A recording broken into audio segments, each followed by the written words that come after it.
ఊళ్ళు ఎదగాలి అంటే ఎక్స్పాన్షన్ ఉండాలి. ఈ ఎక్స్పాన్షన్ అనేది మౌలిక వస్తువులతో ఉండటం వేరు, లేకుండా ఉండటం వేరు. జనాల ఆలోచన ఎట్లుందంటే ఇప్పుడు హైదరాబాద్‌లో ఉండేవాళ్ళందరూ ఎక్కడ ఇల్లు కావాలంటే హైటెక్ సిటీ ఏరియా కూకట్పల్లి ఇంతే. అంతేగాని వనస్థలిపురము లేకపోతే ఆ చివరన ఉన్నటువంటి చాదరఘాటు ఇట్లాంటి చోట్లను ఎంతమంది ఇంట్రెస్ట్ చూపెడతారంటే ఆర్థిక పరిస్థితులు తక్కువ ఉన్నటువంటి వాళ్ళు తప్పించి ఈ ఉద్యోగాలు ఇటు పక్కనే ఉంటాయి కాబట్టి అక్కడే కావాలని కోరుకుంటారు. అట్లాగే విజయవాడలో సత్యనారాయణపురమో, బందర్ రోడ్డో, ఏలూరు రోడ్డో కోరుకుంటుంటారు. అలాగే గుంటూరులో చూసుకుంటే లక్ష్మీపురమో, బ్రాడి ఇట్లాంటిది కోరుకుంటుంటారు.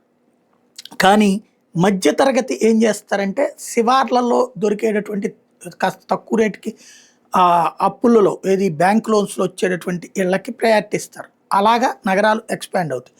ఇలా పెరిగిపోయాక అక్కడికి మౌలిక వస్తువులు కావాలి, రవాణా వస్తువులు కావాలి. ఇది ప్రభుత్వాలు పట్టించుకో.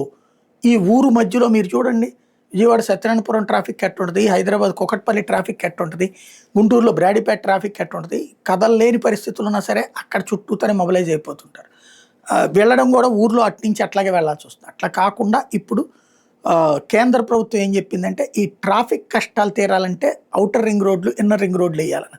ఇది గతంలో రాజశేఖర రెడ్డి హయాంలో చేశారు. ఆంధ్రప్రదేశ్లో అటు విజయవాడలో గొల్లపూడి దగ్గర నుంచి నేరుగా రామవరపాడు రింగ్ ఊళ్ళోకి ఎంటర్ కాకుండా, అట్లాగే ఇప్పుడు మన జగన్మోహన్ రెడ్డి కాజా దగ్గర నుంచి నేరుగా ఇది గన్నవరం దాకా వేసుకొచ్చేసారు. అప్పుడు ఇటు చెన్నై నుంచి వెళ్ళే వెహికల్స్ ఇప్పుడు ఊళ్ళోకి ఎంటర్ అవ్వక్కర్లేదు. విజయవాడకి కోల్కతా వెళ్ళేవి, విజయవాడ వరకు వెళ్ళేవి అయితే వెళ్ళాలి. మిగతా అన్నీ కూడా డైరెక్ట్గా అటు వెళ్ళిపోవచ్చు. అట్లాగే అటు హైదరాబాద్ నుంచి వచ్చేయినా అటు వెళ్ళిపోవచ్చు. అది ఒక సిస్టమ్ అనమాట.